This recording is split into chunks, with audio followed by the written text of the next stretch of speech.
Hi Steve, you asked me to put a record all about when we're building the motel in Cobar. Um, I have to start off at the very beginning, and this is the beginning. And you know this picture. This is your great grandfather Jack Parrington sitting on top of one of Neil Morrison's coaches. That's Jack, and I think that's Bill Heitzman there. I think he was your great grandfather's offsider on the horse on the Cobb and Co coach, or the coach that Morrison owned, and that's Neil Morrison there with his wife, and this was his house in Marshall Street, Cobar, the main street of Cobar, and it started life. This house started life as the central part there was used to be apparently was the first post office in Cobar, and this is the side of the motel, which you know. In later years, earlier years, the house was called Eureka. Later years, it became known as Mrs. Beaver's Flats because it had been turned into a number of flats. And when we bought it, it was pretty well run down. The flat over on the other side there, my grandmother lived in that flat when I was a little tiny tot, about before school.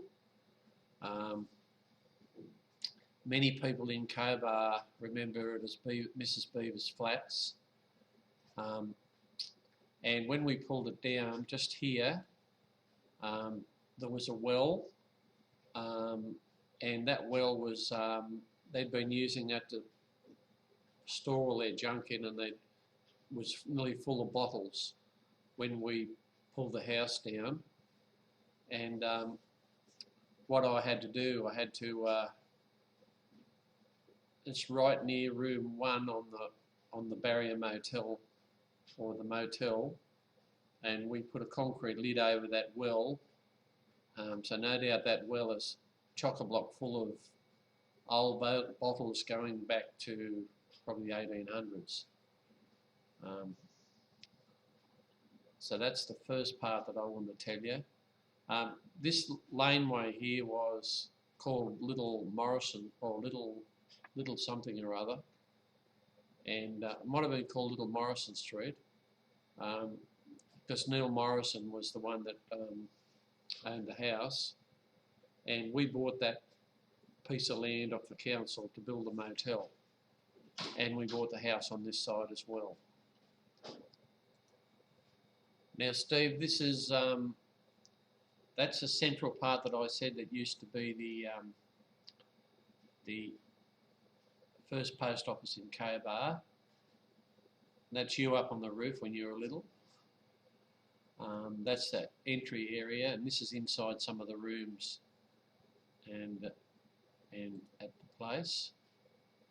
I've got some more photos, just hold on, I'll get some more. That's you again there, Steve. That's Henry Wilson, my cousin. And this is when we were pulling it down. That's the Andy Hamilton's, his cat, where we're using that to knock the place down, and you can see it didn't last very long once we got the excavator, the tractor in, the bulldozer in to knock it down. We knocked it down very quick. Here's more photos. The bulldozer. That's a photo of Dad down the hole when we were starting to dig the foundations for the sewerage, and that's the plumber in Cobar, Billy, whatever his name was. I've got his name. This is as we're starting to get towards the end of it, knocking it down, that is. And this shot here is one where you can see where we're starting the brickwork. This is the first lot of units that we built. that well I was talking about is just about there under that front brick wall. We go to the next one. This is a bit more advanced. You can see we got to the point where we've got a lot of the roof on, and that looks like you and Kirsty, I think, in that picture there. This is a picture of Neil Morrison, who owned that house and who was one stage the mayor of Cobar.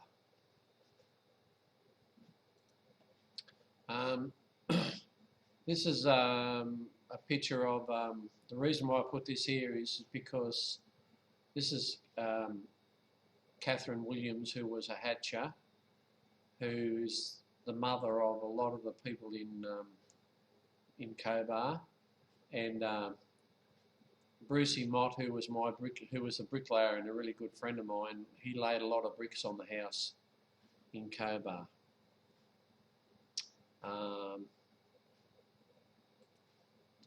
Oh, and that's my grandfather. Well, it's funny, my dad, this is before my dad was born.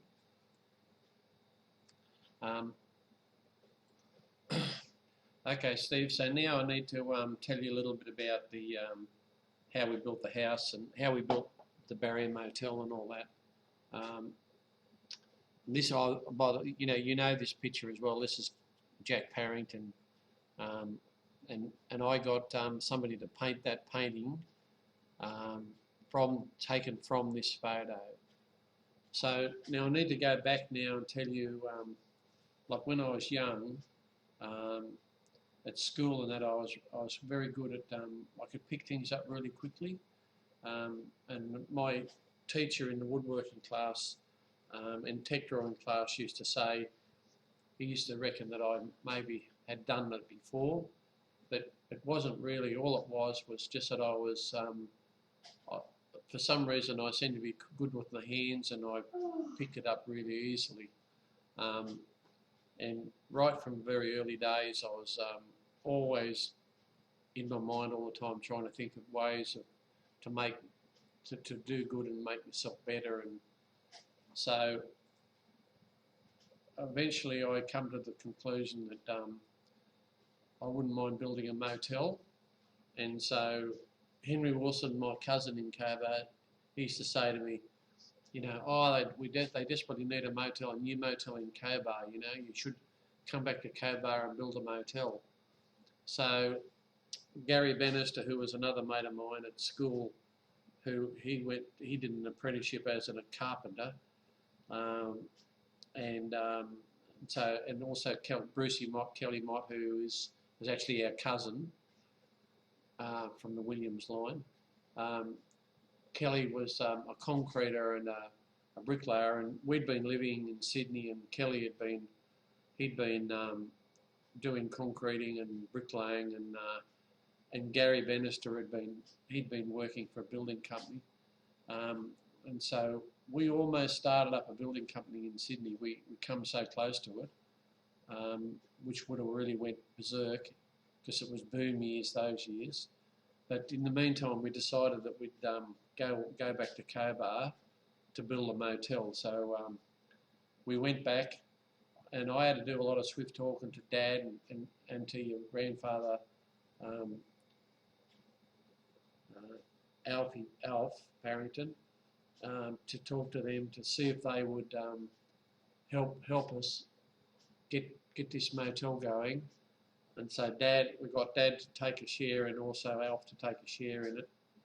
And then the little bit of money I had, didn't have much money, a little bit of money I had, so we just sort of scraped enough together to buy that Mrs. Beaver's flats. And then we talked to Bill Brennan, who was the mayor of Cobar, and Bill owned that piece of ground at the back.